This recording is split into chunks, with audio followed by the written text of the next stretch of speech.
avec peut-être une unité de mesure plus petite qui te manquait si tu voulais mesurer, je sais pas moi, un bout de mine, une mine de crayon, ou par exemple, je prends mon crayon ici. Est-ce que je peux m'en sortir avec des centimètres? Non, je vais avoir besoin d'une unité de mesure plus petite, 10 fois plus petite en l'occurrence. Et donc là, on va arriver sur les millimètres. Alors, petite question. Qu'y a-t-il entre... On va prendre ça, ça sera plus visible, je trouve. Qu'y a-t-il entre ton 2 cm ici et ton 3 cm? Combien comptes-tu de graduation? Alors, si tu es sur une règle, tu peux le faire. Ce sera peut-être plus que tu auras toi chez toi. Qu'as-tu entre 0 et 1? Compte le nombre de graduations. Et bien voilà, ce sont mes fameux millimètres qui vont me permettre de mesurer des choses plus petites. Donc, j'ai bien 10 mm dans 1 cm. Donc, on apprend ici une nouvelle égalité. 1 cm égale 10 mm. Ça, c'est une égalité. C'est la première égalité de ta leçon M4 que tu dois connaître par cœur. 1 cm égale 10 mm ou 10 mm égale 1 cm. Et du coup, par conséquent, 2 cm égale 20 mm, 3 cm égale 30 mm. Tu te rappelles, on avait beaucoup travaillé là-dessus quand on avait fait les conversions. Nous continuons. Nous trouvons, vous devez trouver le nombre de millimètres dans 10 cm. Donc dans le décimètre que je vous montrais tout à l'heure, la moitié de ça.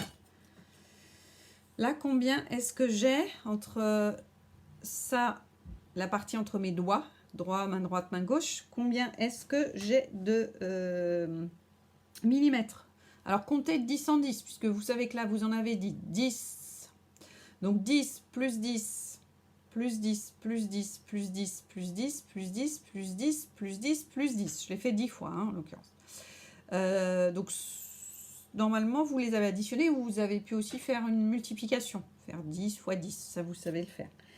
Donc, vous avez dû trouver, normalement, que dans 10 cm,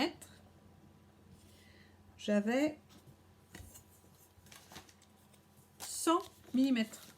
On va peut-être pas les compter sans graduation, mais ne serait-ce que par l'addition 10 plus 10 plus 10 ou la multiplication 10 fois 10, je peux arriver à mes 100 mm. Donc, la nouvelle égalité, c'est celle-là. 10 cm égale 100 mm ou 100 mm égale 10 cm. C'est également à savoir par cœur. J'ai mis un petit cœur exprès pour que vous le sachiez bien. Je continue. Alors là, je reprends mon mètre de couturière et je me cale sur 1 mètre. Alors, j'ai un bétain, voilà. Je vais essayer de faire comme ça. Très pratique. Voilà. Hop. Bon, vous voyez là, j'ai 1 mètre. Ou alors comme ça. Bah, du coup, vraiment, je sais pas, en fait, je vais finir par voir sortir de la pièce. Non, je plaisante. On va essayer de faire comme ça. Voilà le mètre. Donc, mon mètre de couturière me sert à compter de 100 en 100 pour chacun des décimètres de la règle. Donc, je compte de 100 en 100. Donc là, j'en ai 100 cm. Et je vais le faire 10 fois aussi, puisque en fait, un mètre est composé de 10 décimètres. Donc, 100 plus 100 plus 100 et ainsi de suite jusqu'à ce que j'arrive ici à mon mètre, à mes 100 cm. Vous vous rappelez, un mètre égale 100 cm, ça c'est la base. Et donc, en l'occurrence, quand j'ai fini mon calcul, j'arrive à me dire que pour faire 1 mètre, j'ai besoin, et là je compte pas les nombres de graduation d'ici à ici, mais normalement j'ai 1000 mm. De là à là. Et donc, j'ai réussi à l'obtenir en faisant, en comptant de 100 en 100 et en faisant 10 fois 100, entre autres. C'était aussi une possibilité. Donc, dernière égalité, 1 mètre égale 1000 millimètres. Voilà. Le don de millimètres, à votre avis, vient d'où? 1 mètre égale 1000 mm. Il vient de cette égalité-là. Voilà. Vous apprenez ça par cœur aussi. 3e égalité à savoir par cœur. Voilà, plus celle de la leçon M3, bien sûr. Alors, on fait un petit bilan, parce que le temps tourne. Pour mesurer... J'ai une fille qui est quand même adorable, puisqu'elle arrive à m'amener des cookies pendant que je fais une leçon de mesure. C'est formidable, cookies fait maison, hein, bien sûr. Donc, pour mesurer des longueurs sur un cahier, ou pour faire de la couture, regardez, moi j'utilise ça pour faire de la couture, ou alors pour poser un meuble. Je ne sais plus ce que j'ai fait de mon mètre. Vous utilisez des centimètres, entre 2 et 3. Vous utilisez des centimètres, ou vous utilisez, toujours sur cet exemple-là, des millimètres, les plus petites graduations. Hein. Et je vais avoir, dans mon centimètre, là, entre 2 et 3, 10 mm. Voilà. Qu'est-ce que je peux vous dire d'autre? On peut mesurer en mètres, en centimètres ou en millimètres, ça on a bien compris. Et en égalité finale à mémoriser, vous devez mémoriser que 1 mètre égale 100 cm égale 1000 mm. Ou bien, deuxième conversion, ou égalité, 1 mètre égale 10 mm. Je vous ai mis en bas le tableau de conversion qui peut vous aider. Ça se lit, tu peux aller voir. Donc, le tableau de conversion avec les mètres, les décimètres, les centimètres et les millimètres. Donc, celui-là, il va pouvoir vous servir. Donc, par exemple, je vais vous demander de me dire combien on a de millimètres dans 2 mètres. Vous me l'écrivez sur le brouillon. Moi, je l'écris ici, on compare après.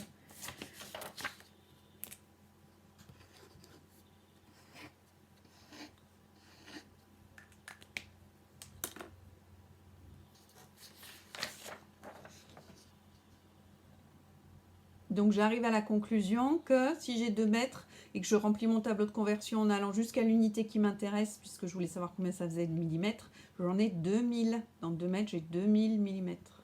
Voilà. Donc, ainsi de suite. Si j'avais mis 3 mètres ici, j'aurais donc 3000 millimètres. Voilà. Qu'est-ce que je voulais vous apporter d'autre comme information? Entraînez-vous, mesurez. Vous mesurez des choses chez vous, des choses en millimètres, en centimètres, et en décimètres et en mètres. Et puis, vous faites aussi des équivalences. Vos parents peuvent vous dire, bah tiens, ça, cette feuille fait... allez, cette feuille fait 32 centimètres. Combien ça fait en millimètres? Voilà, vous faites une petite conversion. Ou alors, vous mesurez papa, vous mesurez maman et vous convertissez en millimètres. Combien est-ce qu'ils font en millimètres? Ça fait beaucoup, c'est grand en général les parents. Mais voilà, ça peut être intéressant de faire des choses comme ça un peu concrètes. Qu'est-ce que j'avais noté d'autre? Je vais faire peut-être une rubrique mesure dans la fiche de synthèse où vous mettez ce que vous avez mesuré, ce que vous avez trouvé, si vous avez fait des conversions. Voilà, ça vous entraîne un peu. Déjà, vous avez passé 20 minutes à me regarder. Donc, bon, j'espère que ça va. Donc, le fichier, ça sera donc cette page-là qu'il faudra faire, mais on va le faire, je vais le prévoir pour lundi. Hein. Lundi, je vous scannerai la page puisque vous n'avez pas vos fichiers, pardon, et vous pourrez faire les exercices qui vont être des exercices de conversion. Je vous donnerai quelques conseils pour ça, hein, quelques exemples. Par contre, je vous envoie la leçon M4 par mail ou par le cloud, de façon à ce que vous puissiez commencer à l'apprendre et puis à me poser des questions dans la fiche de synthèse si vous avez des questions par rapport à cette leçon. Voilà, nous arrivons à 25 minutes. C'est très long. J'espère que vous ne vous êtes pas ennuyés. Moi, pas du tout, mais c'est normal. Normalement, on a plus d'échanges. Donc là, je suis un peu toute seule. Je vais goûter mon cookies. Hein, voilà. Bon. Et puis, je vous souhaite une bonne Ça sent bon. Je vous souhaite une bonne fin de journée ou de matinée. Je ne sais pas à quelle heure vous allez me regarder. Et je vous embrasse de loin, comme d'habitude. À bientôt. Au revoir.